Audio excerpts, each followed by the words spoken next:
What if the thing you call faith is actually just fear, wearing a very convincing church outfit? Let that land for a second, because this is not an attack on faith. This is not a video mocking anyone who prays over their bank account. This is about something much sneakier. A pattern so many women of faith fall into without ever realizing it's happening, where the language of trust quietly becomes the language of avoidance, and nobody in the room dares to call it out because, well, it sounds holy. You know the phrase, "I'm just waiting on God," said with total peace, total confidence, total certainty that the universe or heaven or whatever you want to call it is going to handle the thing you have quietly stopped trying to handle yourself. Sometimes that phrase is real faith. Sometimes it's genuinely a woman surrendering control of something she cannot control, and that is a beautiful, healthy, spiritually mature thing to do. And sometimes, if we're being honest with each other right now, it's a very elegant way of saying, I don't want to look at my bank statement. Here's the pattern. A woman has debt she hasn't opened the app to check in months. A woman has a job she knows isn't paying her what she's worth, but she hasn't updated her resume because God will open the door when it's time. A woman has a business idea she's had for 3 years, still sitting in her notes app, still unlaunched, because she's waiting for confirmation. Meanwhile, the confirmation she's actually waiting for is a feeling, a vibe, a sense of certainty that, frankly, life rarely hands anybody before they act, faithful or not. This is where it gets interesting, because the Bible she's quoting to justify the waiting is the exact same Bible that tells the story of a woman who got up, worked with her hands, bought a field, planted a vineyard, and ran her own trading operation, all while apparently trusting God completely. Nobody ever tells you that the same book praising faith is also, repeatedly, praising labor, strategy, and preparation. Faith and effort were never presented as opposites in Scripture. Somewhere along the way, in modern Christian culture, they got quietly rebranded as opposites, and an entire generation of women absorbed that rebrand without questioning it. So, here's the actual question worth sitting with. Is she waiting on God, or is she waiting on herself, and just calling it God because that version sounds more peaceful than admitting she's scared? Because here's the psychological truth underneath all of this. Waiting feels safer than trying. If she updates the resume and doesn't get the job, that's rejection. That's data about her own capability. That's something she has to sit with.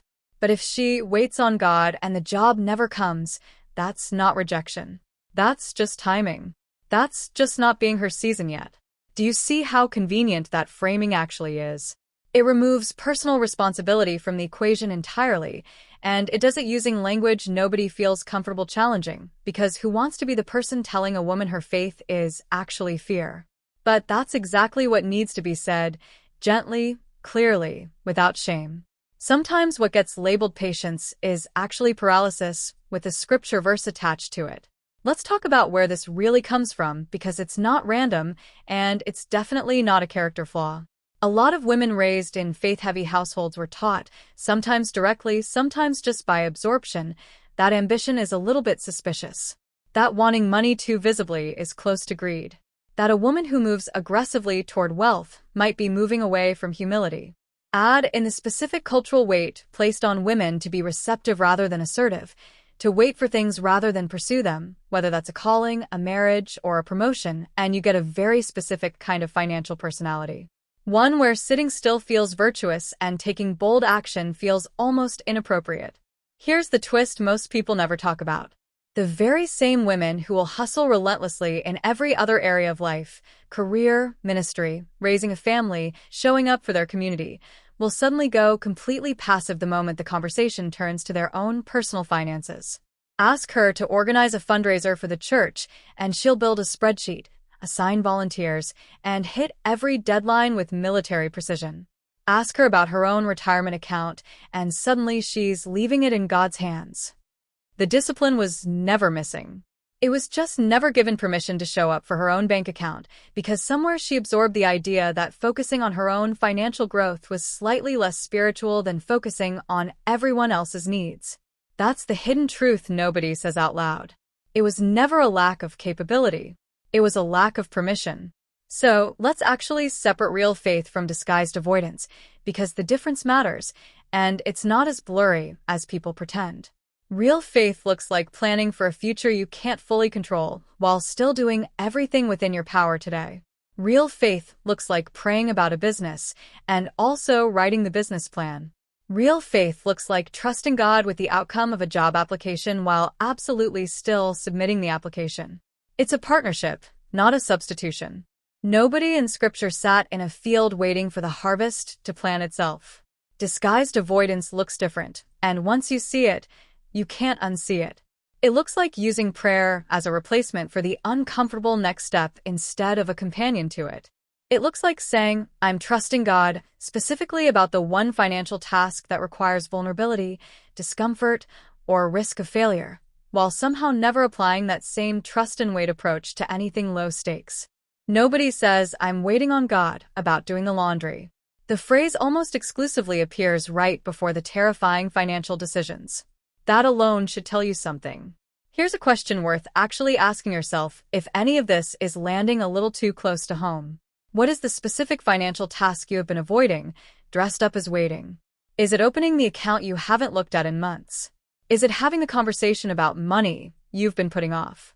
Is it starting the thing you already know, deep down, you were equipped to start a long time ago? If you're the kind of woman who wants real conversations about faith, identity, and the beliefs quietly shaping your financial life, subscribe because these are exactly the conversations most people avoid having out loud. Now here's where the story gets bigger than personal finance, because this isn't really about money at all. It's about identity. A lot of women who use faith language to avoid financial action aren't actually avoiding money. They're avoiding the version of themselves that would exist if they took the risk and failed. Because if you never apply for the promotion, you never have to know if you would have gotten it. If you never launch the business, you never have to find out if it would have worked. Waiting protects a very specific kind of hope, the hope that stays untested. And untested hope feels safer than tested hope, even when tested hope has a real chance of paying off. This is where the emotional stakes escalate, because underneath the money is fear of failure, and underneath the fear of failure is a woman's sense of her own worth. If she tries and it doesn't work, does that mean she isn't capable? Does that mean God didn't come through for her? Or does that mean she simply hasn't taken the next required step yet? That distinction between God not coming through and her not yet acting is the exact distinction most women never sit long enough with themselves to examine. And here's the deeper twist, the one that reframes everything. The women who eventually build real financial stability while holding on to genuine faith are almost never the ones who waited the longest. They're the ones who redefined what waiting on God actually meant. For them, waiting stopped meaning stillness and started meaning obedience in motion. Waiting on God stopped being a reason to avoid the resume and became the discipline of updating the resume, submitting it, and then genuinely releasing the outcome, rather than controlling every possible variable out of anxiety. That's a completely different posture. It's active surrender instead of passive avoidance. And the difference between those two things is the entire difference between a financial life that grows and one that quietly stalls out for years while feeling spiritually justified the entire time. There's another layer worth naming honestly because it doesn't get talked about enough in faith spaces.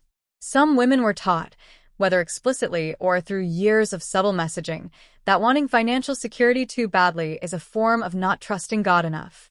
That desiring wealth signals a lack of contentment. But contentment and ambition were never actually opposites. A woman can be completely at peace with where she is today while still actively building toward where she wants to be tomorrow. Contentment was never meant to mean stagnation. It was meant to mean freedom from anxiety while still moving. So what does actually taking the next step look like practically without abandoning faith at all? It looks like opening the account you've been avoiding today, not when you feel ready, because readiness is a feeling, and feelings are not a financial strategy. It looks like writing down the one financial task you've spiritualized into indefinite postponement and giving it an actual deadline this month. It looks like praying about the decision and then still making the decision, rather than treating prayer as a stalling tactic disguised as devotion. It looks like separating the fear of rejection from the belief system entirely, so that if the promotion doesn't come or the business takes longer than expected, that outcome gets processed as information and timing, not as evidence that trying was the wrong move to begin with. It also looks like getting honest about which financial decisions you've never actually researched, only prayed about. Understanding your own income, your own debt, your own retirement contributions, your own spending patterns isn't a lack of faith. It's stewardship. It's one of the most consistently repeated financial themes across Scripture, the idea that resources given to you are meant to be managed wisely, not simply left untouched while you wait for something external to move them for you. And here's the final reframe, the one that should sit with you long after this video ends. Waiting on God was never supposed to mean waiting instead of moving. It was supposed to mean moving without the crushing need to control every outcome yourself. Those are two entirely different lives. One is a woman standing still, calling her fear patience. The other is a woman walking forward, fully human, fully capable, fully faithful, letting go of the outcome while still doing the work required to get there. Let's talk about the specific vocabulary because the words matter more than people realize. There's a whole dialect of spiritualized financial avoidance, and once you learn to recognize it, you'll hear it everywhere, sometimes coming out of your own mouth before you've even noticed. It's not my season yet. Convenient, because seasons don't require evidence. Nobody can prove or disprove a season. It's the perfect, unfalsifiable excuse, wrapped in something that sounds patient and wise rather than avoidant. I don't want to get ahead of God. This one is fascinating because it assumes that taking a practical step, updating a budget, asking for a raise, starting a side income stream, is somehow moving faster than a deity who, according to the very belief system being invoked, already knows the ending. You cannot get ahead of an outcome that was already known. What you can do is delay your own participation in it. I'm believing for a breakthrough. Also true, also often used as a placeholder for actually building anything that would make a breakthrough more likely. Believing for something and building towards something are not mutually exclusive. They were never supposed to be. Here's the sarcastic part because honestly, it deserves to be said with a little humor rather than pure heaviness. If waiting quietly on the couch actually generated income, half the population would already be wealthy because humanity has never had a shortage of people who are excellent at waiting. Waiting is free. Waiting requires no skill. If waiting alone built financial futures, it would not be a spiritual discipline, it would just be Tuesday. The muscle that's actually rare, actually valuable, actually praised throughout Scripture and throughout every wealthy woman's actual biography is the willingness to act while still being uncertain of the outcome. That is, arguably, the entire definition of faith. There's also a quieter, more institutional layer to this conversation worth naming honestly. Some faith communities, not all, but some, have historically taught financial passivity to women specifically, more than they taught it to men. Women were sometimes discouraged from asking pointed questions about household finances, discouraged from negotiating, discouraged from being the one who initiates financial planning, because that role was quietly assigned elsewhere. If a woman grew up watching that dynamic modeled around her, of course the language of waiting feels familiar and safe. It's not just personal psychology at that point. It's inherited culture, dressed in doctrine, and it takes a conscious decision to separate what Scripture actually says from what culture simply decided Scripture meant. This is important because the goal here was never to tell anyone their faith is wrong. The goal is to gently pull apart two things that got fused together without anyone's permission: faith itself, which is a real, legitimate, deeply personal thing, and financial passivity, which is a learned behavior that happened to borrow faith's vocabulary because it needed some kind of respectable cover story. So what does untangling that actually look like in daily practice, beyond the obvious advice? It looks like giving yourself a real, specific, written deadline for the financial task you've been spiritually postponing and treating that deadline the same way you treat a commitment you made to someone else, because you would never casually blow off a deadline you promised your best friend, yet somehow the deadlines you owe your own future get infinite extensions. It looks like separating your prayer time from your planning time entirely so that one never quietly substitutes for the other. Pray in the morning if that's your practice. Then, separately, sit down with the actual numbers, the actual balance, the actual plan, without any spiritual language attached to that second part at all. Just you and the numbers, honestly, without performance. It looks like noticing which financial decisions you've researched thoroughly and which ones you've only prayed about, and being suspicious of the ones that only got prayer, because that pattern usually reveals exactly where the fear is hiding. And it looks like redefining, permanently, what waiting on God actually means to you personally, so it can never again be quietly hijacked by fear wearing spiritual clothing. Waiting on God, done honestly, is not stillness. It's obedience while in motion. It's doing everything within your power and then, only then, releasing your grip on the outcome, rather than releasing your grip on the effort itself. There's one more angle worth sitting with before we close this out, because it's the part most people skip entirely. Financial avoidance dressed in faith language doesn't just cost money.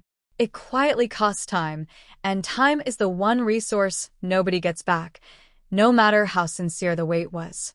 Think about compounding for a second, not as a finance lesson, but as a metaphor for delay itself. $1 invested today has decades to grow. $1 invested 10 years from now has 10 fewer years to do the same work. Waiting doesn't pause the cost of waiting. It just makes that cost invisible until suddenly it isn't. The woman who spends 5 years waiting for confirmation before starting the things she was equipped to start on day one doesn't just lose 5 years of progress. She loses 5 years of compounding, 5 years of skill development, 5 years of the version of herself who could have existed by now, had she started while still uncertain, still scared, still not fully ready, because nobody actually starts anything from a place of full readiness. Readiness is a myth that gets constructed retroactively after the fact, by people looking back and calling their beginning moment the right time simply because it worked out. This is the part worth remembering when the old script starts playing in your head again, the one that says wait a little longer, pray about it a little more, watch for one more sign. Signs are lovely. Confirmation is lovely. But at some point, the sign you're waiting for might simply be your own willingness to move, mistaken for something that needs to arrive from outside of you. So ask yourself, honestly, without judgment, the next time you catch yourself saying you're waiting on God, are you actually waiting? Or are you simply afraid?